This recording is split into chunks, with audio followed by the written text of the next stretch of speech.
Boa tarde a todos. Estamos ao vivo pela TV Câmara e pela Rádio Legislativa FM para a transmissão da coletiva de imprensa que será concedida pela comissão especial formada na Câmara para investigar possíveis inconsistências na execução dos serviços prestados pela empresa Plenax ao município de Pouso Alegre.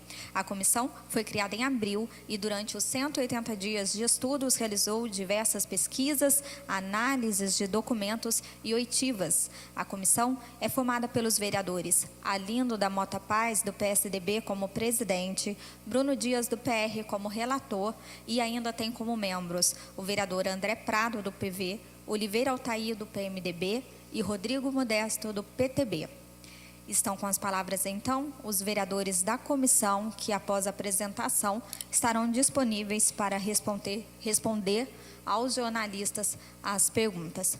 O vereador Bruno Dias, que é o relator da comissão, será o responsável, então, pela apresentação dos slides, passando um resumo do que foi apurado pela comissão. Boa tarde a todos.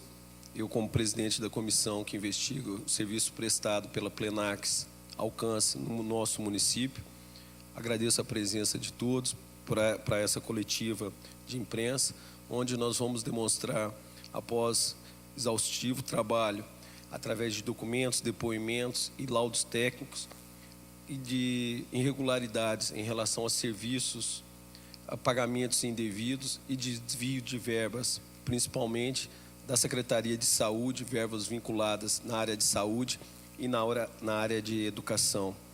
Os apontamentos serão encaminhados ao Ministério Público Estadual, ao Ministério Público Federal, pois existem verbas federais, bem como a Controladoria do Estado e Controladoria da União e ao Executivo Municipal. Eu passo a palavra agora ao relator, parabenizando agora novamente o vereador Bruno Dias pelo empenho que desempenhou ao longo desses 180 dias, bem como o vereador Oliveira, que representa os outros membros que infelizmente não puderam comparecer e acompanhou de perto e sabe o trabalho e a preocupação que nós tivemos de tudo estar embasado dentro de documento, dentro de legislação. Então, passo a palavra ao vereador Bruno Dias, relator da comissão.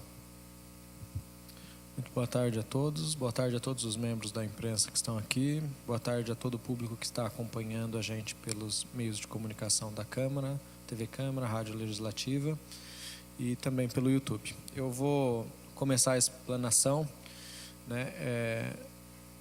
As origens da comissão de investigação se deram por conta de que em 2017 a gente conseguiu uma constatação de que a empresa Plenax, que a gente vai chamar de Plenax Alcance, porque ela muda de nome ao longo dos últimos meses, ela se chamava Plena, depois Plenax, depois Alcance, havia recebido diversas notificações pelo não cumprimento de normas contratuais em janeiro de 2017, o que levou a comissão a questionar se ela tinha capacidade técnica para a prestação dos serviços que estavam acordados judicialmente com o município de Pouso Alegre. Tá? Chamava a atenção alguns fatos, em especial a atenção à falta de maquinário e principalmente de veículos que estavam acordados legalmente, e à medida que a documentação de resposta aos requerimentos começaram a chegar, a gente começou a aprofundar e viu que o emaranhado era muito maior e muito pior do que a princípio a gente imaginava. Foram mais de 10 mil páginas de documentos analisados, o que deu origem a um relatório de 2.700 páginas, que eu já pedi para que seja disponibilizado para os membros da imprensa. Tá? Então, vamos começar a explicação. Eu vou pedir licença para ficar de pé, tá? E começar a tratar do relatório propriamente dito. Então, o relatório final da comissão que estuda as inconsistências na execução dos serviços prestados pela Plenax ao município. Por que a comissão foi criada? Por conta de requerimentos legislativos respondidos pela Prefeitura que apontavam o descumprimento do contrato, principalmente no que diz respeito à quantia de funcionários que a Plenax obrigatoriamente deveria disponibilizar ao município, assim como uma parte da frota. O projeto de lei que instituiu os restos a pagar indicou que a empresa Plenax possuía valores a receber referentes a juros e mora. Isso de cara já era apontado como uma irregularidade pelo próprio sistema financeiro contábil da Câmara, uma vez que não é uma prática comum o pagamento de juros e correções a empresas que prestem serviço ao poder público.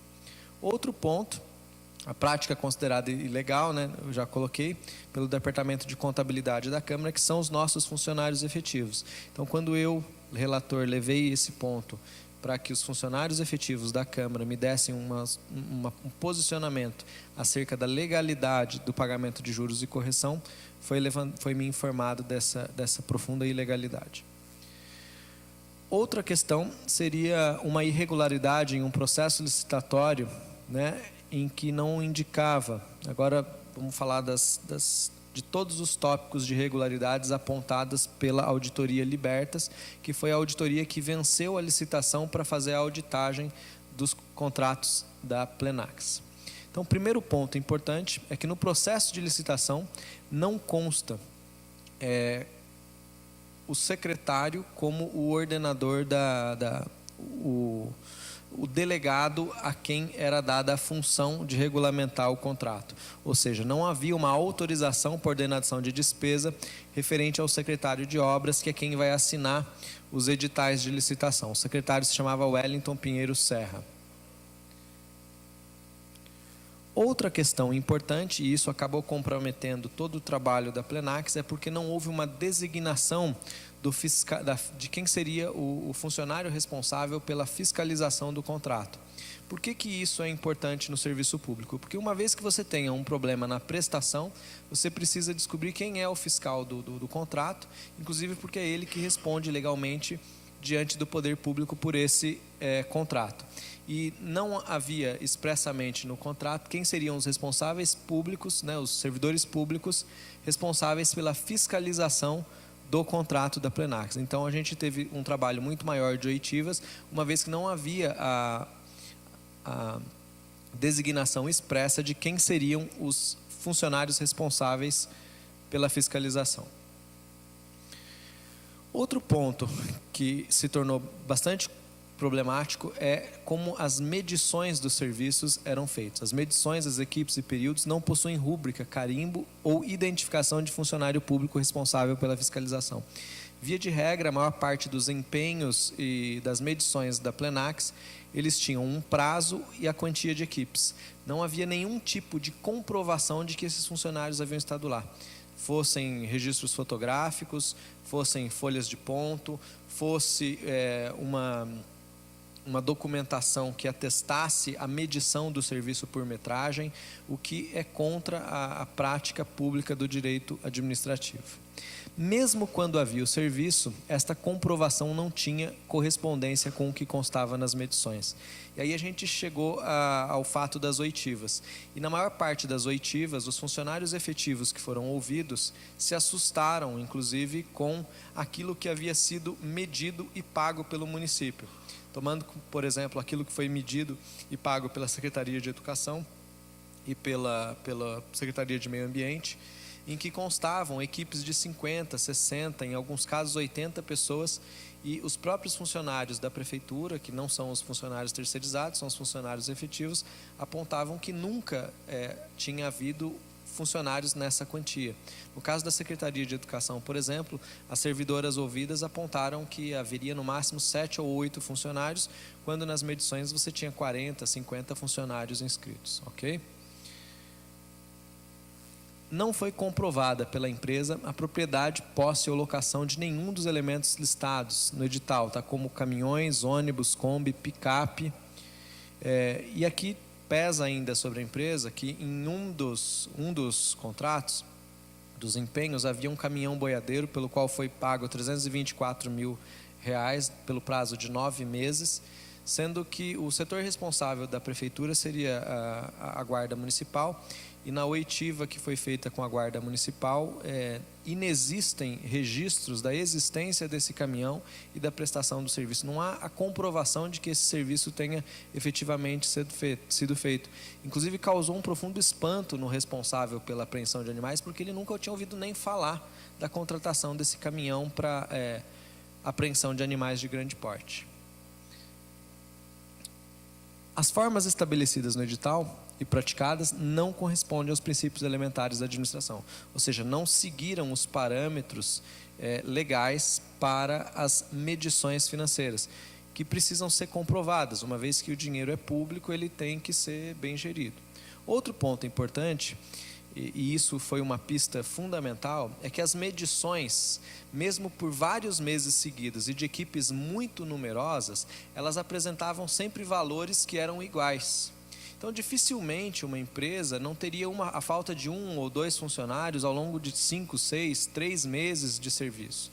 Então, a existência de valores que eram sempre iguais e repetitivos por prazos até relativamente extensos, nos levou a acreditar que poderia haver algum tipo de prestação fantasma de serviço, uma vez que não é concebível que numa empresa que tenha lá 100 e tantos funcionários, num prazo de 3, 4 meses, ninguém tenha faltado na prestação efetiva do serviço no município.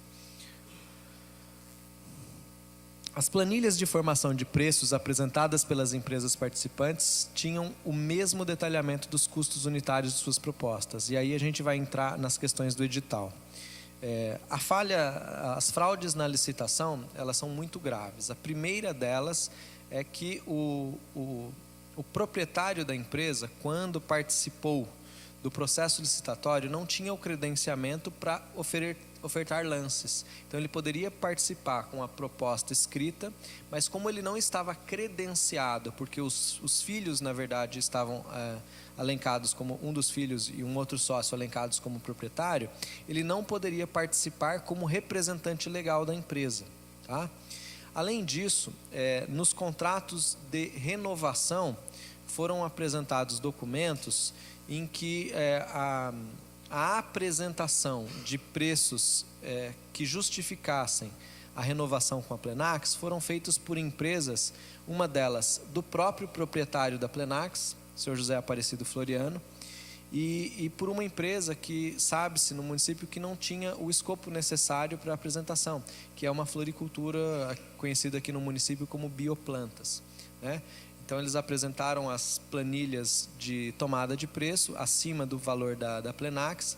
Curiosamente, as planilhas tinham o mesmo padrão de redação, o mesmo padrão gráfico, a mesma sequência de descrição dos serviços, o que causa também uma grande estranheza, porque são empresas que supostamente seriam diferentes e que, portanto, deveriam ter um padrão redacional, lugar de carimbo, diferentes entre si também, diversas. Então, são 2 indícios bastante graves de fraude ou, pelo menos, de direcionamento do processo licitatório. Falando ainda do processo licitatório, há uma fraude bastante grave no que diz respeito ao enquadramento da empresa Plenax Alcance como uma empresa de pequeno porte. Se ela fosse uma empresa de pequeno porte, a lei diz que ela teria prazos mais vantajosos para a apresentação de documentação, quanto essa documentação não fosse satisfatória. Ela ganharia, acho que na legislação da época eram 5 dias úteis. Ela participou do certame e a documentação dela, haviam certidões positivas, certidões de regularidade junto à Receita, e ela usou de uma falsa declaração de empresa de pequeno porte para ter prazo extra para conseguir comprovação documental. Então, isso é prova documental. A empresa ela não poderia ter se utilizado da declaração de empresa de pequeno porte, uma vez que o faturamento dela extrapolava os 3,6 milhões, que era o limite da empresa de pequeno porte, tá? A maioria dos atos da fase interna do certame foram realizados em um só dia. Embora isso não seja uma irregularidade, ele é um indício forte, porque não há o interesse público, pelo menos não pesa sobre o interesse público, o fato de que todos os atos de uma licitação ocorram regulamentarmente no mesmo dia. Então, causa uma certa estranheza, porque normalmente, num processo licitatório, você divide em fases em dias diferentes. Não foi encontrado no processo documentação que comprove a publicidade da licitação. Então, nos atos de licitação, tem que ficar comprovada a publicação do edital, em jornais do município, tem que ficar comprovada no site eletrônico, a divulgação, e não foi juntado aos autos do edital essa comprovação, tanto do processo licitatório quanto depois da tomada de preços. E esse é um dos princípios elementares da transparência pública. Quando ela não acontece, o processo licitatório se torna viciado de origem. Irregularidade no credenciamento do representante da Plenax, é o que eu falei. O senhor José Aparecido Floriano não era, à época do edital, o sócio proprietário, era um dos seus filhos e mais um sócio, e, portanto, ele teria a possibilidade de levar o envelope, mas não de ofertar lances, o que acabou sendo determinante para a vitória, uma vez que as outras empresas também apresentaram lances, tá? A alteração contratual consolidada da Plenax prevê a saída de um dos sócios, portanto, após a alteração, o antigo sócio é quem assina a carta de credenciamento. Aí que está a irregularidade. Ele era o antigo sócio e depois de um ano ele vai voltar para a sociedade da empresa, em 2015, se não me falha a memória. Comprovado que a empresa não juntou a alteração contratual para fins de credenciamento, a mesma só poderia ter participado da fase de propostas escritas e não da rodada de lances, fato que foi determinante para a sua vitória. A ausência da assinatura do representante da Plenax na ata de cessão e a ausência da recusa expressa do direito recursal por parte dos demais licitantes. Quando a empresa foi declarada vitoriosa, é natural que você colha a assinatura quando não houver recurso por parte das demais licitantes, abrindo mão, obviamente, do direito de recurso por algum motivo. No caso da Plenax, não houve essa assinatura. As licitantes não abriram mão do recurso e, curiosamente, também não houve recurso.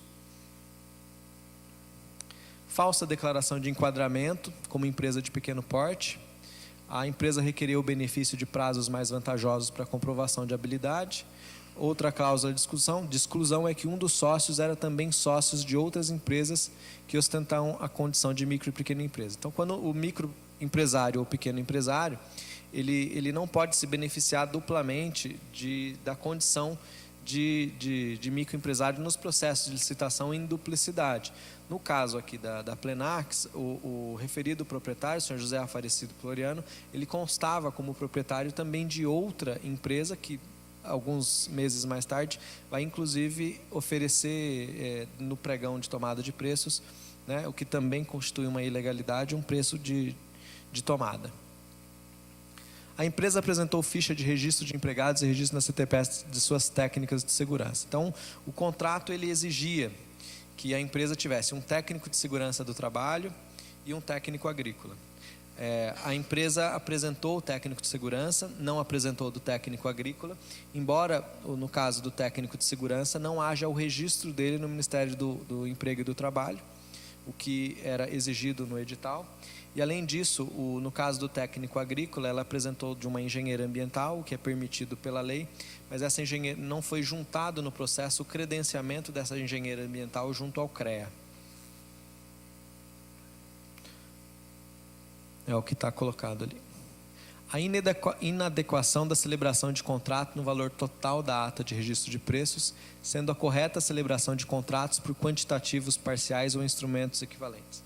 Aí é uma questão de interpretação contábil do Tribunal de Contas. Há uma interpretação que, no caso de serviços continuados, você não faz a tomada por preço total, você faz a tomada por quantitativos que normalmente vão se seguir por ordens de serviço. Então, o formato do contrato, a princípio, ele já está corrompido, uma vez que o ideal é que você tenha a prestação do serviço e pague, tenha a prestação do serviço e pague. No caso da Plenax, o edital foi de preço comum, né? O que é muito difícil, porque você não sabe, no caso principalmente da limpeza urbana, né, de capina, você não sabe precisar de quanto em quanto tempo você vai precisar efetivamente produzir obras de capina ou de limpeza de espaço urbano, recomposição de gradil e etc. Com análise dos subempenhos, verificou-se grandes volumes de recursos liquidados para pagamentos de juros e multa. Mas mesmo com a previsão contratual, esse pagamento deveria ser utilizado apenas em casos de extrema excepcionalidade, uma vez que os gastos públicos devem seguir uma ordem planejada de execução orçamentária.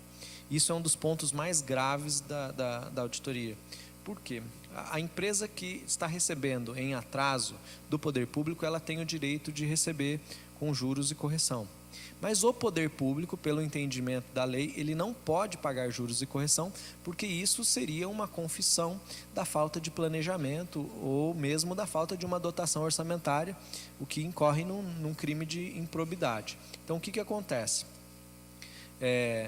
Não é comum o pagamento de juros e multa. Dentro do município de Pouso Alegre, pela própria resposta da Secretaria de Administração e Finanças, apenas a Plenax recebia por esses valores. E o que é mais grave é que as planilhas de juros, elas eram feitas pelo secretário adjunto na época, o senhor Geraldo Pacheco Botelho, que, ao que consta nas oitivas, é cunhado do proprietário da empresa. E essas planilhas, elas eram lançadas direto pela Secretaria de Finanças, não passando pelos ordenadores de despesas, que eram secretários estaduais, de educação, saúde, enfim.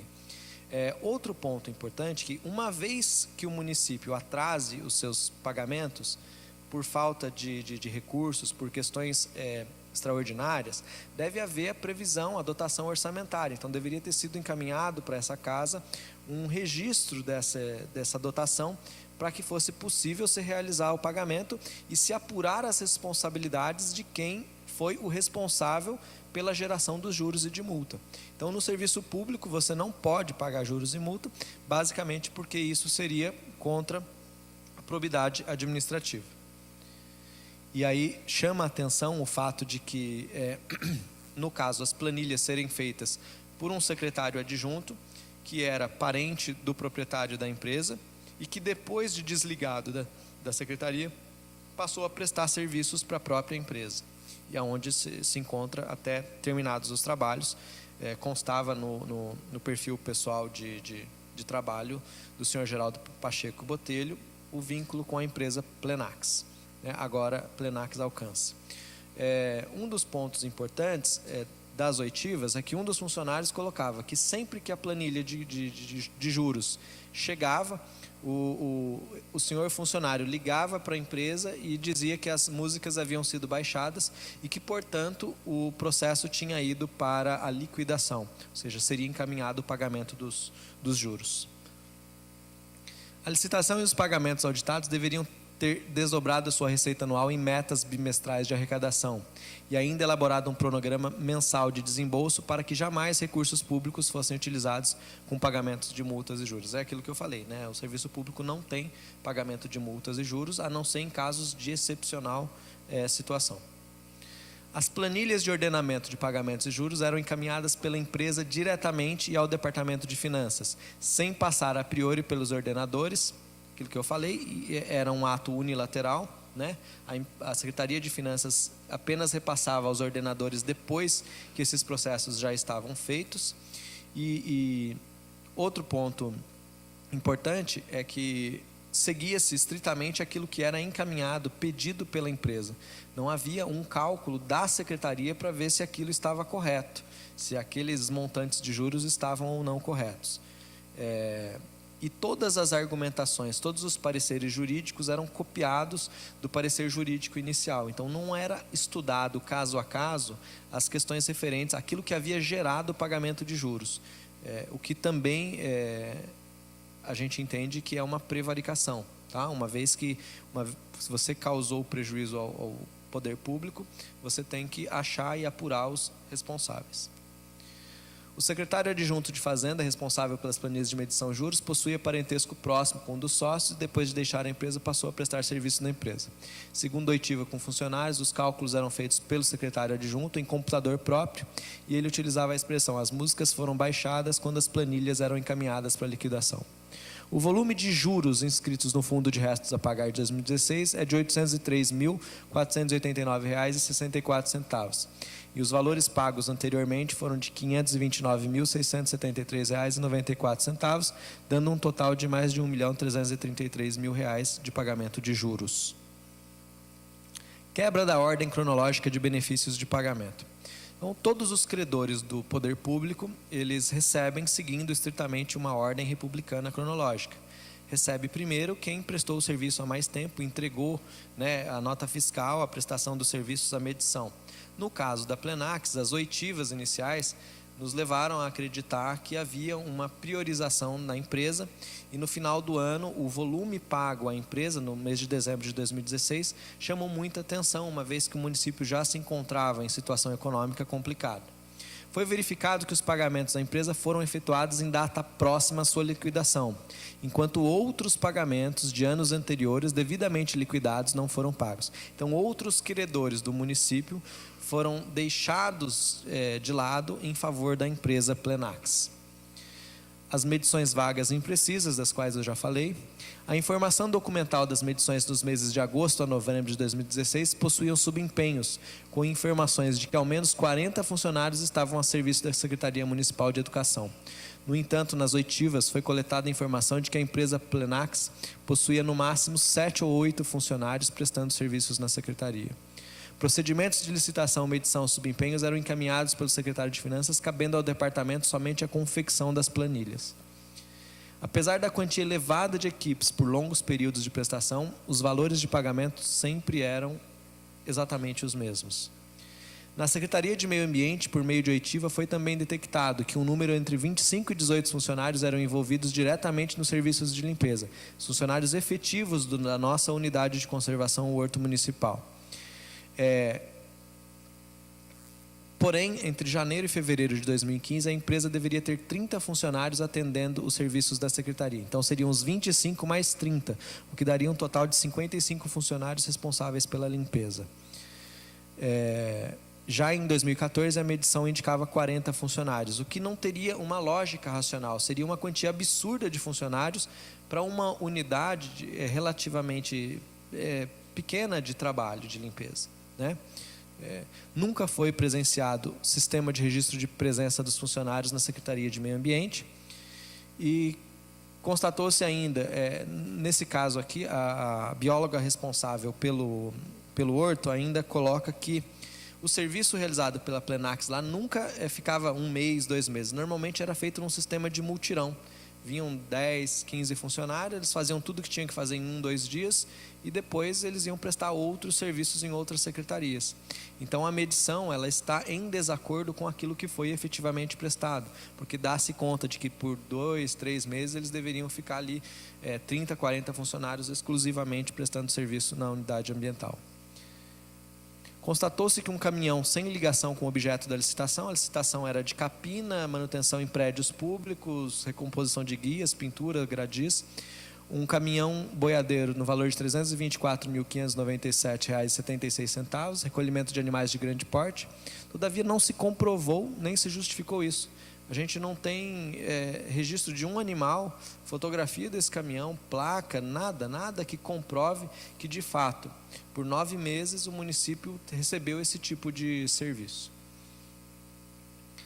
As irregularidades nas prorrogações do contrato de expectativa. A empresa pertencente a um dos sócios, acho que é Moraes e Almeida, né, ela apresentou, explicando de uma forma geral, né, a Plenax ela pediu a renovação do contrato. O município entendeu que o contrato deveria ser renovado. Mas para haver a renovação desse contrato, seria importante comprovar legalmente que seria vantajoso a renovação desse contrato com a Plenax. A vantajosidade, nesse caso, ela se dá pela apresentação de 3 orçamentos.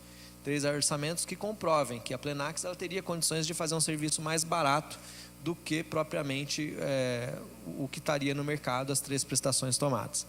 E o que ocorre é que a Plenax ela já tinha nessa época como proprietário o senhor José Aparecido Floriano, e ele é um dos proprietários que apresenta o orçamento de uma segunda empresa. Então isso de cara já é um ato de ilegalidade, porque ele não pode interceder num processo de tomada de preços em favor de si mesmo, como fica esclarecido aqui. E a outra empresa que também chama a atenção, que ficava na época na mesma rua da Plenax, algumas quadras abaixo, é uma empresa que notadamente não tinha experiência ou escopo para a participação dessa tomada de preços, uma floricultura chamada Bioplantas, se não me engano é Almeida e Almeida a razão social. Não é de conhecimento público que esta segunda empresa atua no ramo de limpeza e serviços urbanos e no local da sede funciona uma floricultura. Nessa tomada de preços, chama a atenção o fato de que as planilhas eram sempre muito iguais, o mesmo padrão de redação, mesmo padrão de letra, mesma descrição dos serviços, o que indica que há algum indício grave de direcionamento na apresentação dessas planilhas de preço. Irregularidades nos critérios para reajuste dos valores de contrato. Aí a gente tem o reajuste, a repactuação, né? A grande questão é que, em muitas situações, o reajuste era dado em cima da database dos servidores da empresa. E esse reajuste de database, muitas vezes, também era acompanhado pelo aumento das taxas inflacionárias, dos índices inflacionários, dos insumos que eventualmente a empresa utilizasse, EPIs, entre outros equipamentos. O grande problema é que, nesse caso, você deveria ter dois padrões de reajuste, um para pessoal e o outro para insumos, uma vez que você não consegue fazer com que esses índices de reajuste sejam iguais. Então, era preciso ter um padrão para o reajuste dos insumos e outro padrão para o reajuste do que a gente chamaria de mão de obra. Então, foi-se utilizado o mesmo padrão de reajuste, né, para todo o contrato. Pagamentos em fontes inadequadas, ou seja, com destinação diversa da adequada, ou seja, é o desvio das verbas orçamentárias. Então, a Câmara aprova anualmente a lei orçamentária do município e nessas leis orçamentárias você tem a destinação de tudo aquilo que deve ser utilizado. A maior parte dessas verbas, principalmente aquelas de saúde e educação, elas são o que nós chamamos de verbas vinculadas, elas só podem ser utilizadas naquele determinado fim. E foi apurado pela auditoria, a partir de planilhas como essa aqui, um volume muito grande de desvio de verbas. Acha no relatório para mim a página que tem a parte final, que tem um gráfico. Um dos pontos mais importantes disso é que você tem um ato prejudicial em duas mãos. Primeiro, porque você utilizou verbas vinculadas a um determinado fim, no caso saúde, educação, entre outros. E o outro problema é que esses serviços deixaram de ser prestados. Se você considerar que em muitos casos os serviços sequer foram prestados, você tem um triplo prejuízo ao município. Primeiro, porque não foi prestado. Segundo, porque utilizou verba vinculada. E terceiro, porque o local de origem daquela verba vinculada não foi contemplado pelo dinheiro que deveria ter ido. Então, você deixou de fazer planejamento de saúde, você deixou de vacinar, você deixou de comprar remédio para pagar a capina, você deixou de investir em educação, deixou de fazer manutenção educacional, deixou de cumprir metas educacionais exclusivamente porque você escolheu pagar a empresa de capina.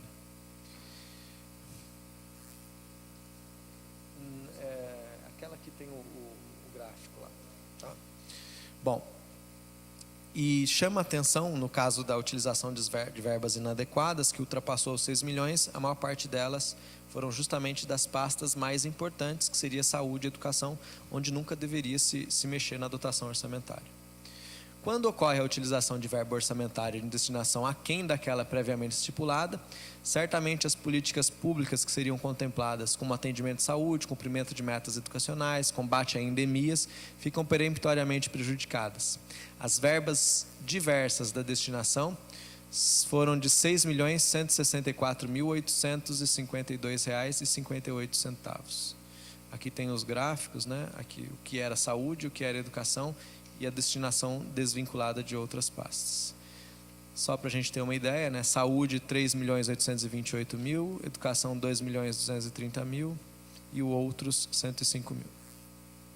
pressão indevida em face dos servidores públicos. Foi relatado que, por muitos funcionários, que eles acabavam sendo coagidos, mesmo sabendo de ilegalidades, a acabar aceitando, aprovando aquilo que não era republicano. A relatoria conclui que as posições hierárquicas dentro da Secretaria de Administração e Finanças foram usadas para impedir o correto encaminhamento dos procedimentos legais de liquidação e pagamentos. Em muitas das situações, os pagamentos eram feitos quase que exclusivamente pelos funcionários de encargo comissionado, que impedia o controle efetivo dos funcionários de carreira. Tá?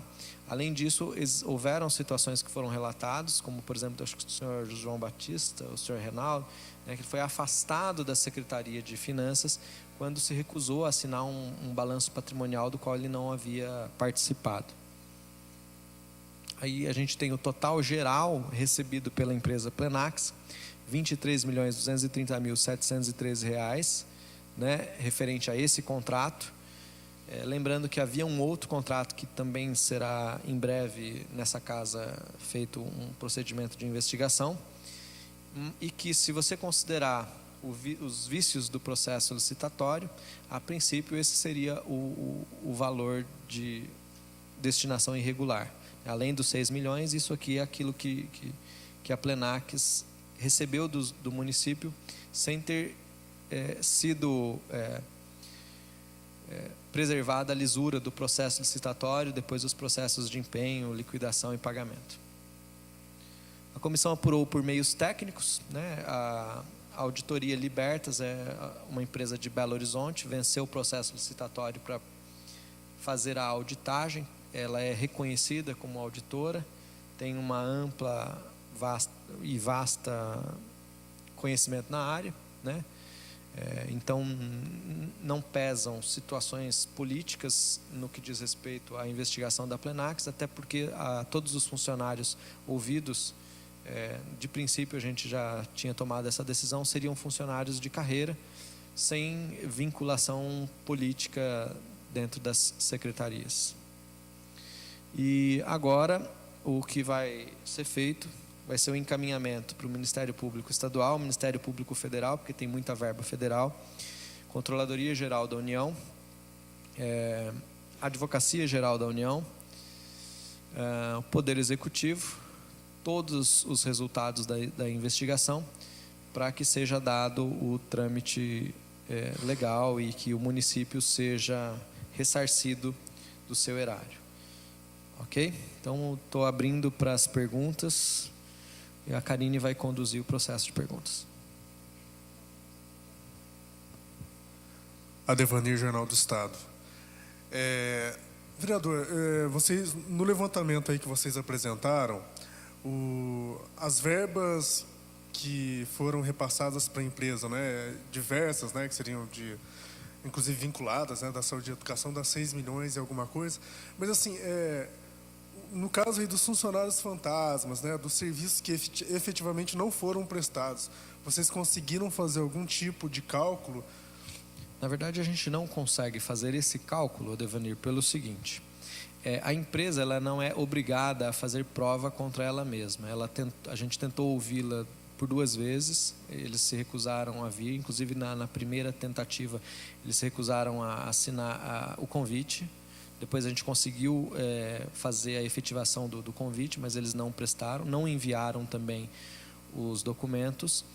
Mas o que a gente tem de material foram as oitivas dos funcionários que falam que os serviços não eram prestados.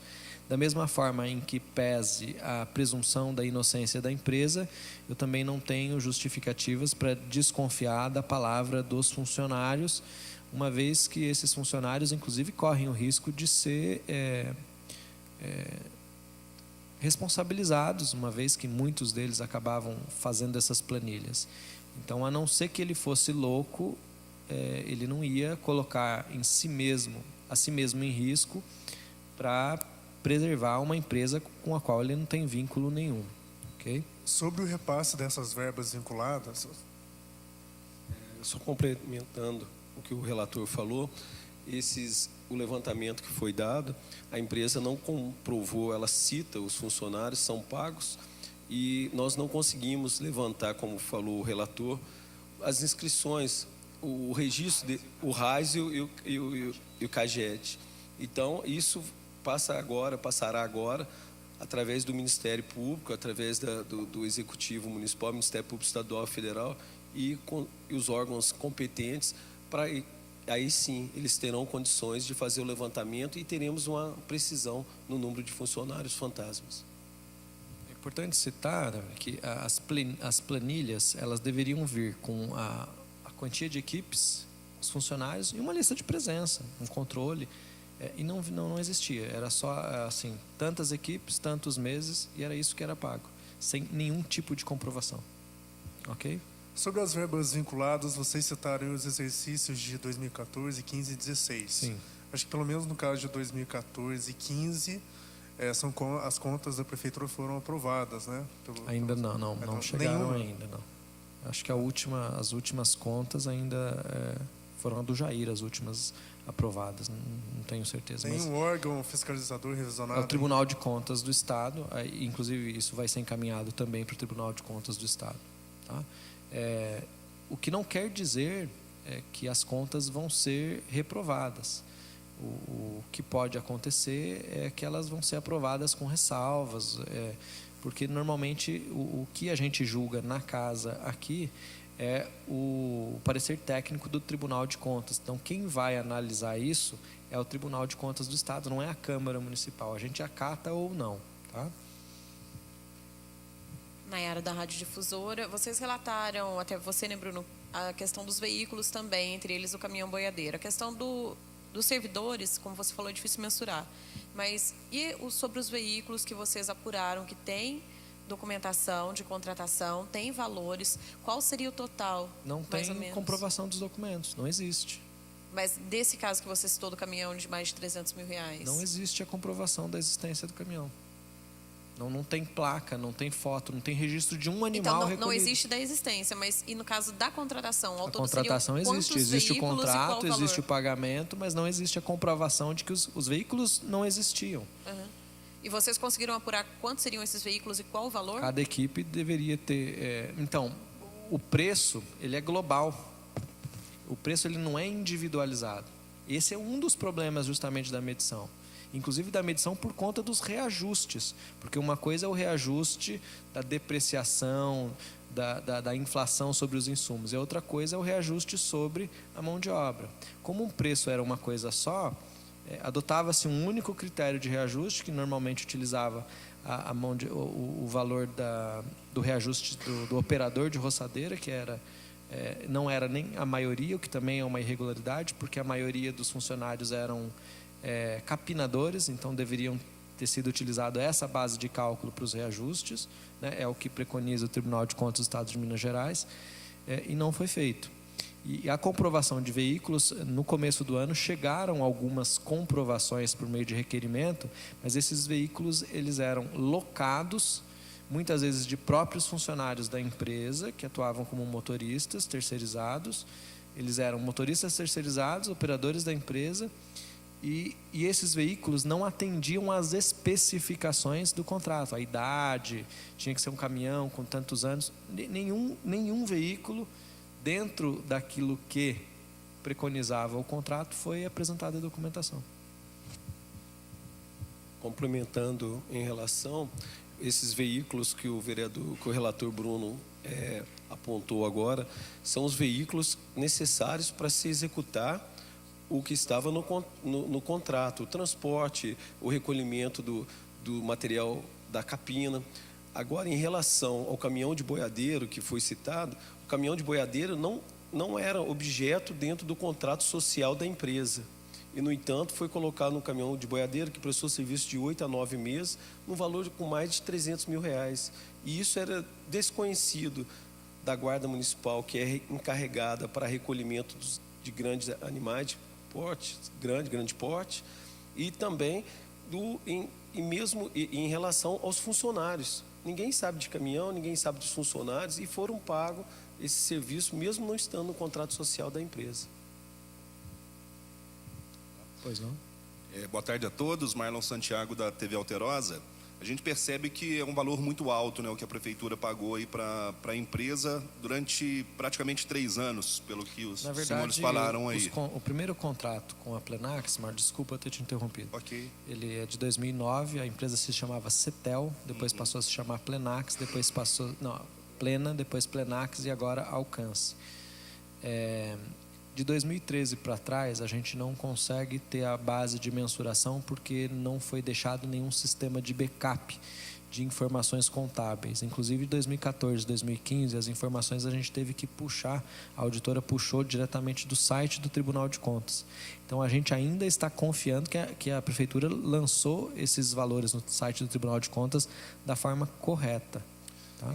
Pois é, este foi um dos motivos aí, porque a Câmara não conseguiu enxergar essas irregularidades antes, e como que os senhores chegaram a esses números, como começou todo esse processo? Bem, em relação à comissão, ela é investigatória, ela tem que apontar o que está dentro dos autos. Nós não podemos... nós temos a nossa visão, como todos os senhores têm, mas nós não podemos expor a nossa visão para não perder a credibilidade de acordo com o regimento interno. Então, em relação, nós chegamos através desses números, através de solicitações, de depoimentos, de laudos técnicos. Então, nós estamos apontando, tudo que foi apontado, nada é conclusivo nosso. Isso são apontamentos que serão encaminhados aos órgãos específicos para ser tomadas medidas cabíveis e responsabilidades civis e criminais a quem couber. Então, nós não, em relação à Câmara passada, tal, isso foge um pouco da nossa responsabilidade. Bom, falar de fatos concretos, assim, que levaram à criação da comissão especial. Haviam 2 notas do segundo semestre do ano passado, de mais de 200 mil cada uma, referentes à capina no céu da perimetral. E na sua maior parte, aquela obra é uma obra que não tem tanto capim. Então, para você justificar um valor pago nesse montante, você deveria ter não sei quantos campos de futebol, né? Só que assim, a princípio pensou-se na criação de uma CPI. Só que a CPI ela tem um foco específico, ela tem que ver uma situação em um determinado prazo.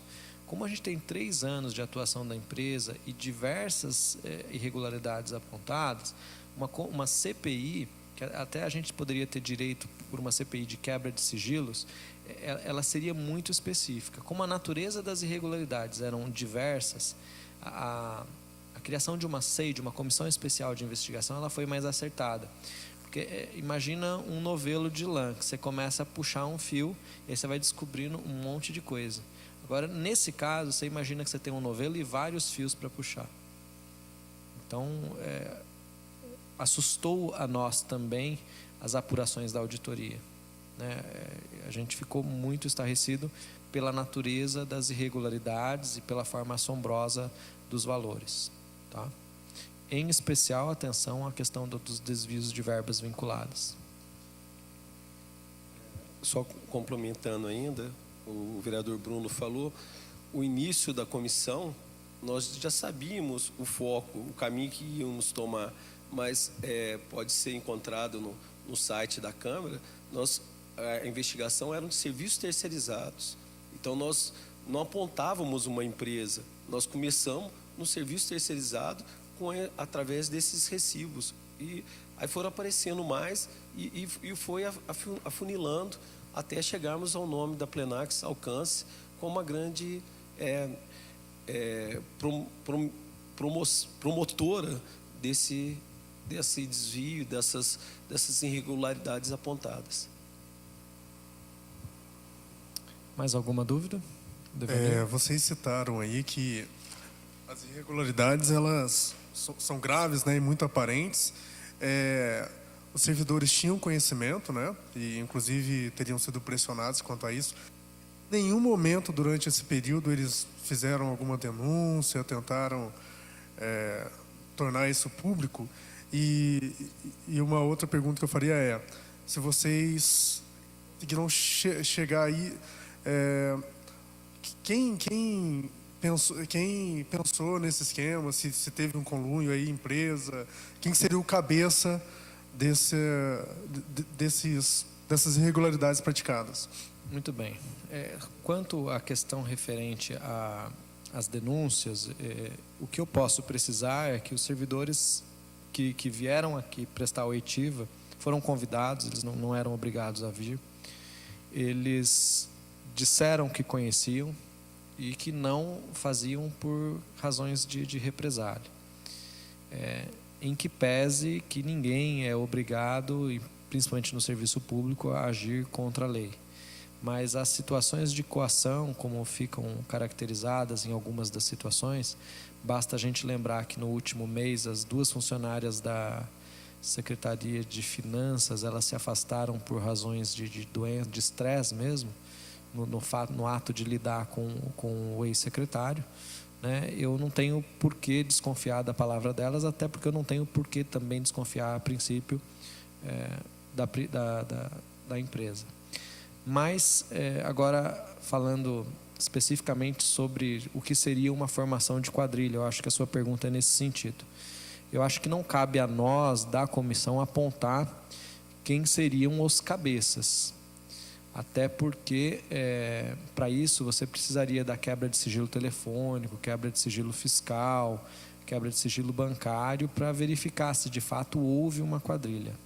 Mas a comissão pode apontar que é profundamente suspeito as relações pessoais entre o proprietário da empresa e o secretário adjunto de finanças na época, o dono da empresa, o senhor Aparecido Floriano, José Aparecido Floriano, e o secretário adjunto, o senhor Geraldo Pacheco Botelho. Vocês chegaram a tentar ouvir o secretário adjunto? Não, porque no caso as provas elas são documentais, e aí no caso da oitiva da empresa, o que a gente precisaria constatar seria exclusivamente um vínculo, o que já estava comprovado pelo próprio perfil do senhor Geraldo Pacheco Botelho nas redes sociais, tá? Completando, é importante a gente chamar a atenção que vários nomes ou várias secretarias estariam diretamente envolvidas. O que, como eu falei anteriormente, nós fizemos apontamentos, inclusive a empresa que fez a licitação cita artigos do Tribunal de Contas da União, do Tribunal de Contas de Minas Gerais, e artigos do Código Civil. Então, nós estamos entregando, nós repassaremos aos órgãos competentes um caminho a ser seguido. Todos que forem entendidos por esses órgãos que deverão ser ouvidos, eles terão o direito de defesa e terão o direito de se expressar. Então, nós estamos resguardando aqui o direito dessas pessoas, nós não ouvimos, porque nós também, como SEIC, a Comissão Especial de Investigação, nós não temos um poder parlamentar para a quebra de sigilos, algo semelhante, que caberá aos órgãos competentes. Eu gostaria de saber, relativo às verbas vinculadas, se vocês apontaram como a verba já teria que ser empregada nos setores da educação e da saúde, no que essas verbas retiradas desses 2 setores teriam sido aplicadas? Então, aí as fontes elas são muito diversas, né? Deixa eu pegar as planilhas aqui. São 10 páginas de planilhas. Sim, só um minutinho. Aqui, é isso aqui.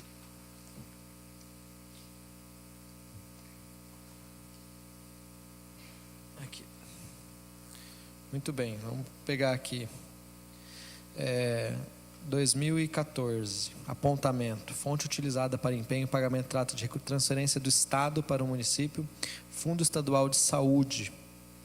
O ordenador deveria ter utilizado para empenho fonte 100, né? Então, era para saúde e foi utilizada para Capina.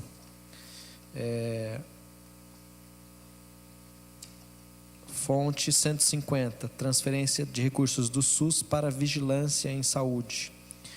a fonte utilizada para o empenho de pagamento de recursos transferidos para financiamento de ações de vigilância à saúde, Ministério da Saúde, foi utilizada para o pagamento de capina manual, roçada, raspagem, pintura de guias. Fonte 148 do SUS para atenção básica. Fonte utilizada para o empenho, recurso transferido para o financiamento de ações da atenção básica à saúde. Utilizado para prestação de serviços internos de capina, serviços internos de manutenção de obras de prédios públicos, gradis, sendo que o correto seria utilizar a fonte 100, que são os recursos próprios do município.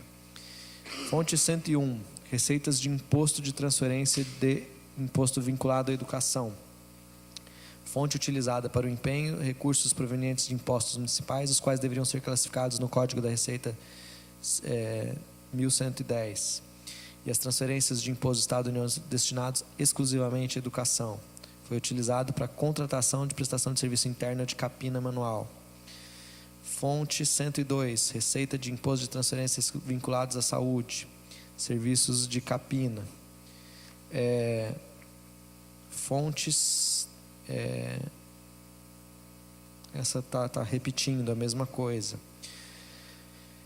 Fonte 150, transferência de recursos do SUS para vigilância em saúde. Nesse caso, um volume de R$703 mil foi pago com capina e recomposição de guias e pinturas. Fonte 148, atenção básica. Está vendo que na saúde é muito mais a vigilância e a atenção básica, que deveria ser utilizado com o usuário, foi utilizado para pagamento de capina. Deixa eu só terminar aqui, Erlino. Nesse caso foi mais de R$1.053.000. Ações de atenção básica. As ações de atenção básica elas estão destinadas na portaria 204 do Ministério da Saúde. Então fica óbvio que o pagamento de capina não deveria ter sido utilizada essa verba. Fonte 147, transferência de salário e educação. Salário e educação, utilizado para transferência de recursos, o título de salário e educação era para ser uma parte da composição das verbas para pagamento de profissionais da educação que foi utilizada para o pagamento da empresa. Fonte 112, serviços de saúde, exclusivamente serviços de saúde.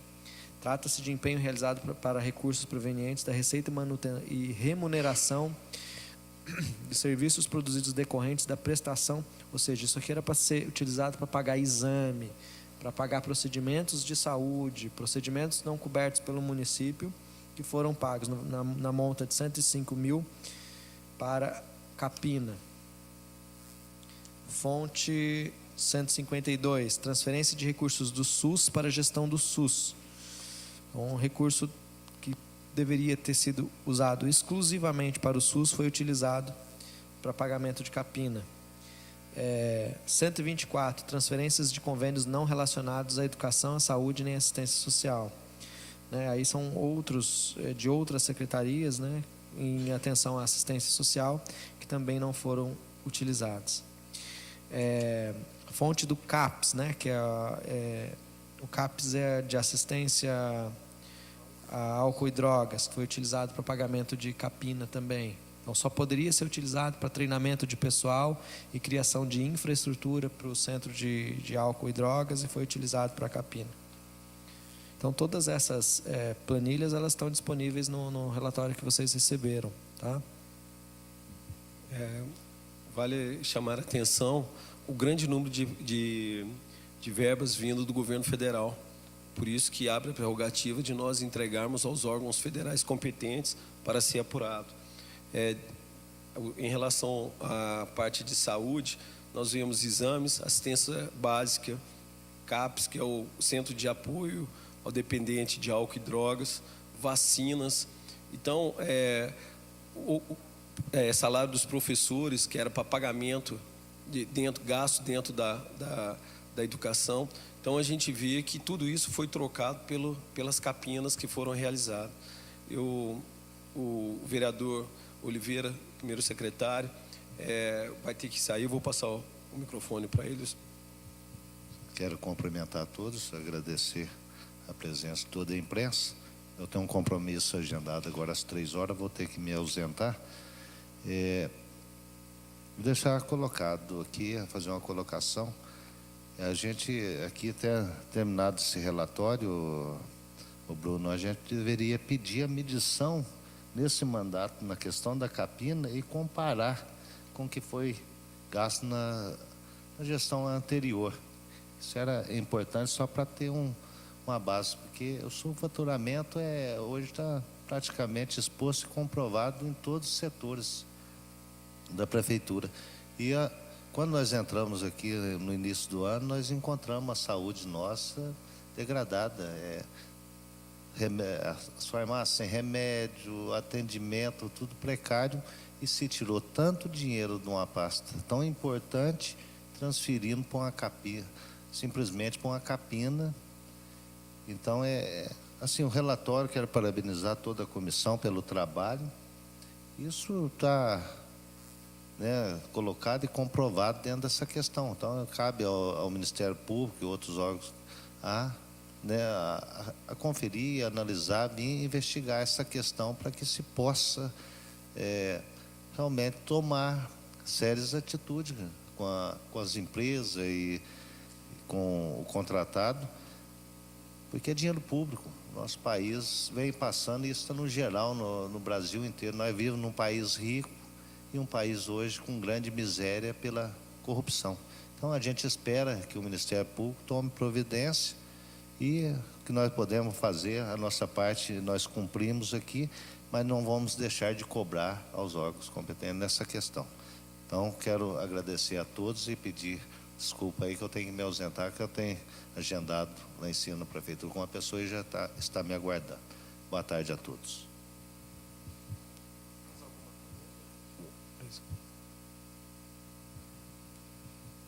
Mais alguma pergunta?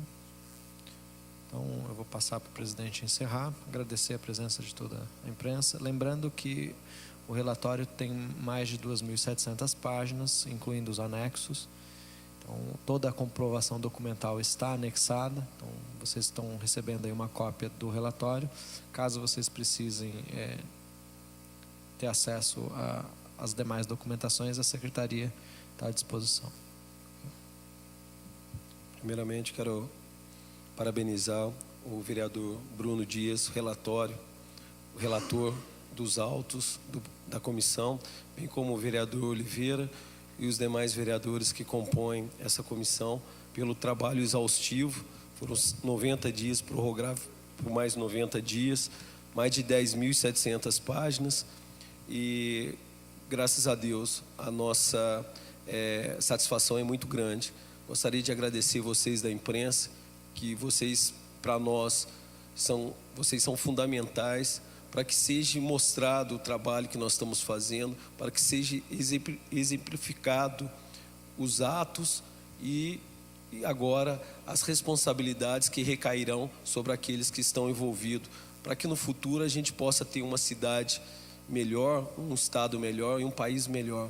Então, nós vamos encaminhar, como anteriormente falado, ao Ministério Público Estadual, ao Ministério Público Federal, Controladoria Geral da União e o Tribunal de Contas de Minas Gerais, juntamente com o Poder Executivo Municipal. Então, para nós é uma satisfação muito grande. A nossa comissão não termina agora, nós protocolaremos assim que os trâmites legais dessa casa finalizarem junto a esses órgãos, e vamos acompanhar até o desfecho final, e que os responsáveis recebam o que a justiça prevê para eles, para que não se repita mais. Foram verbas, como foram salientadas e magnificamente apresentadas, verbas desviadas de saúde, verba desviada da educação, vacinas, exames. Então, nós só conseguiremos mudar o nosso país se pararmos e começarmos a realmente passar limpo a nossa cidade, o nosso estado, o nosso país, para termos um futuro melhor. Então, muito obrigado a presença de vocês todos. Parabenizo mais uma vez o relator e todos os membros da comissão. Muito obrigado. Declaro encerrada a coletiva em relação à Plenax. Passo a palavra para a chefe de cerimonial Karine. A Câmara Municipal de Pouso Alegre agradece a presença dos jornalistas e para vocês que nos acompanham pela TV Câmara e pela Rádio Legislativa FM, uma boa tarde e continue com a nossa programação.